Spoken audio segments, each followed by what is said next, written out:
ระเพื่อนสหธรรมิกสหพรหมจารีทุกรูปทุกองค์ปกห่มรักษาศรัทธาสาธุชนคนดีเท่าแก่อีป่ออีแม่ตั้งหลายทุกท่านทุกคนที่ติดตามรับฟังรายการสารธรรมยามบ่ายทางสถานีวิทยุในเครือข่ายคลื่นสีขาวเพื่อชาวประชาซึ่งออกอากาศจากวัดปากตังเจริญอำเภอดอยหล่อจังหวัดเชียงใหม่ส่งสัญญาณไปทางสถานีวิทยุในเครือข่ายหลายสถานีในช่วงนี้ในช่วงเวลานี้ศรัทธาญาติโยมวันนี้พบปะกับอาตมาภาพพระมหาสมชาติชาตปัญโยก็เป็นอีกวันหนึ่งที่ได้รับมอบหมายจากครูบาอาจารย์ให้มาดูแลจัดรายการแทนครูบาอาจารย์เนื่องจากว่าครูบาอาจารย์ท่านพระครูอภิวัฒนวิกรมท่านอาจารย์ใหญ่วันนี้ได้ติดภารกิจในการบริหารดูแลเรื่องของสถานที่เตรียมงานในการที่จะวางศิลาฤกษ์พุทธคยาจำลองซึ่งได้จะทำในวันพรุ่งนี้ที่พุทธมณฑลจังหวัดเชียงใหม่ที่บ้านโคกเสือตำบลดอยหล่ออำเภอดอยหล่อจังหวัดเชียงใหม่ขณะนี้ครูบาอาจารย์พระสงฆ์องค์สังฆเจ้าในพื้นที่ตำบลดอยหล่ออำเภอดอยหล่อเขาเฮาก็กำลังช่วยกันเตรียมงานสถานเต็นท์มีเต็นท์กระโจมขนาดใหญ่2 หลังซึ่งจะต้อ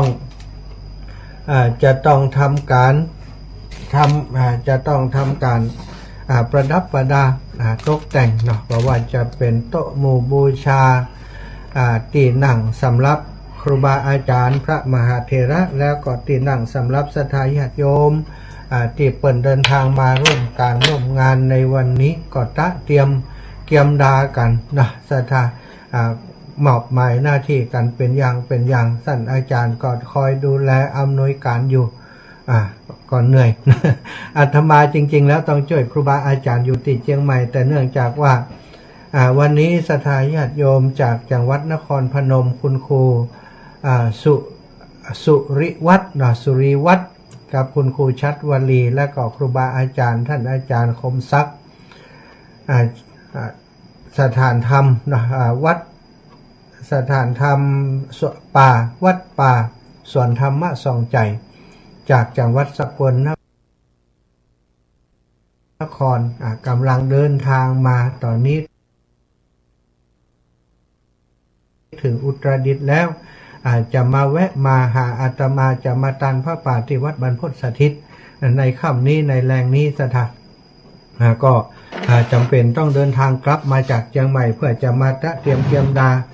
ตอนรับขับสู่ดูแลแขกผู้มีเกียรติที่เพื่อนจะเดินทางมาจากนครพนมเพื่อจะมาหาอาตมาในวันนี้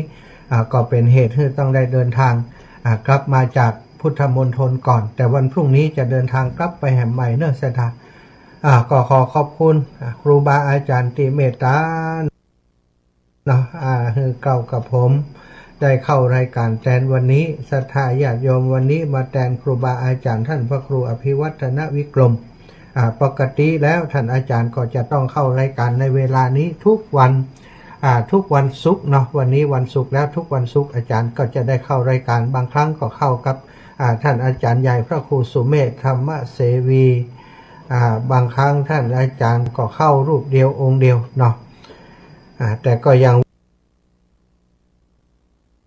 ว่าในวันนี้คณะสงฆ์อำเภอดอยหล่อทั้งหมดน่าจะไปอยู่ที่พุทธมณฑลจังหวัดเชียงใหม่หมดแล้วซึ่งงานในวันพรุ่งนี้เนื้อศรัทธาญาติโยมก็จะมีพระมหาเถระพระผู้รักผู้ใหญ่ได้เดินทางมาเป็นประธานสงฆ์ประธานวางศิลาฤกษ์ในวันพรุ่งนี้ก็คือพระเดชพระคุณพระพรหมโมลีกรรมการมหาเถรสมาคมรักษาการแทนเจ้าคณะหนเหนือ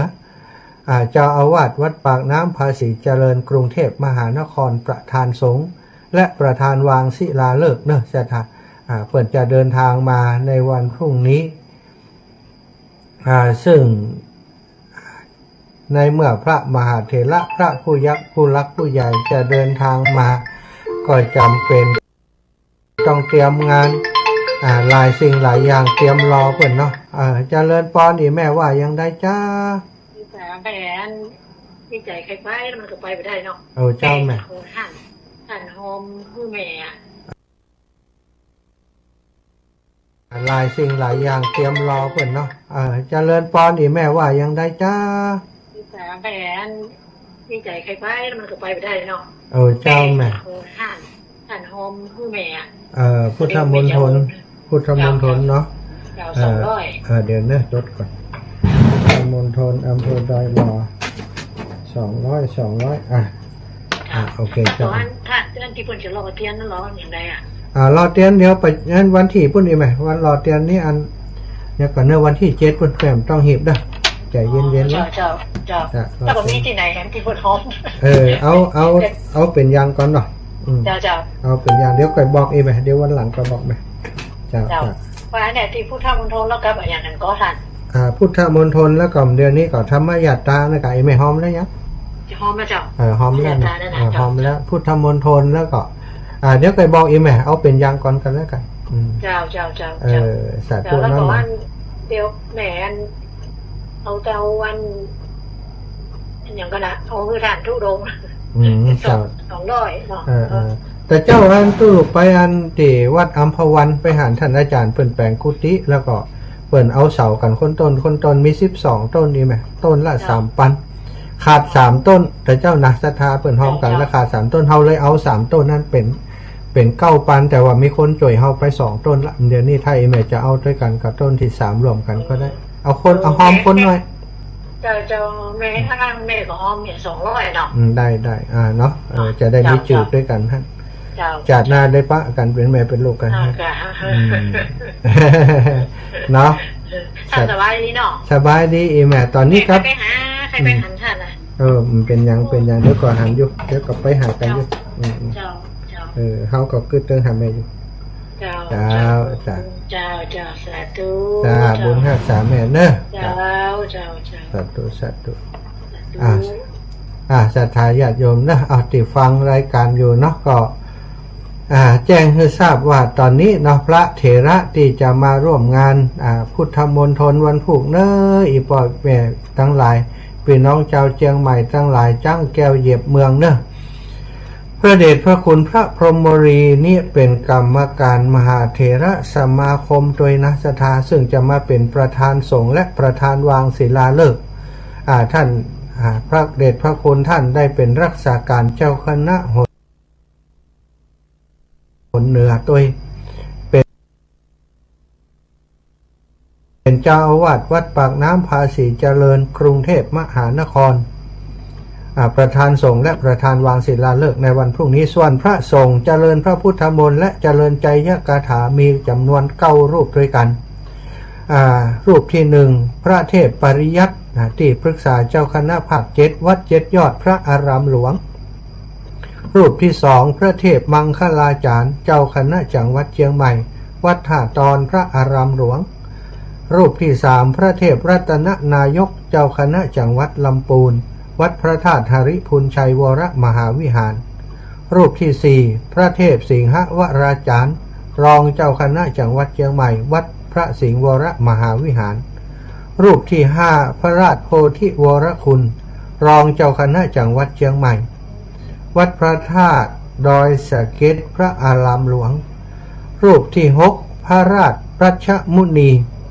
รองเจ้าคณะจังหวัดเชียงใหม่วัดสวนดอกพระอารามหลวงรูปที่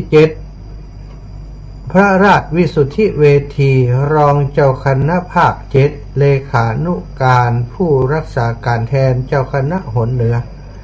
รูปที่8พระสุวรรณเมธีรองเจ้าคณะจังหวัดเชียงใหม่วัดพระธาตุสีจอมทอง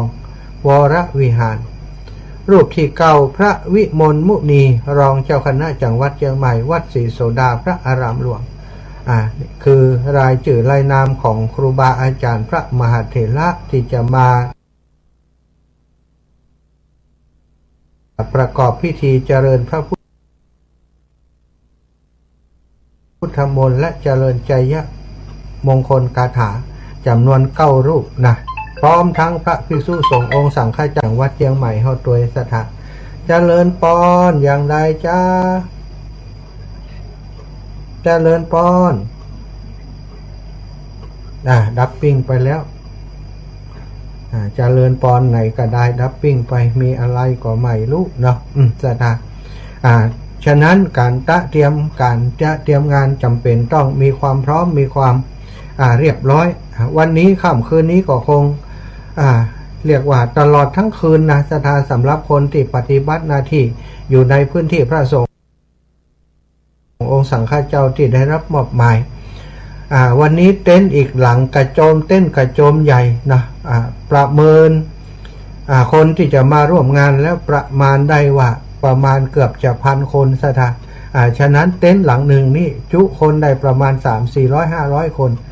จึงจำเป็นต้องทำเต็นท์กระโจมเพิ่มอีกนะเต็นท์ใหญ่ๆนะสถานญาติโยมพิธีอยู่ในหันทั้งหมดวางศิลาฤกษ์ก็อยู่ในหันทั้งหมดเจ้าภาพซึ่งครอบครัวของแม่จันฟองกิ่วแก้วคุณเชิดพงษ์กิ่วแก้วซึ่งเป็นเจ้าภาพสร้างเจดีย์พุทธคยาจำลองนี้ได้เป็นผู้จัดหามาเพื่อความสะดวกของคณะสงฆ์แล้วก็ญาติโยมทั้งหลายที่จะไปร่วมงานในวันพรุ่งนี้นะเจริญปอน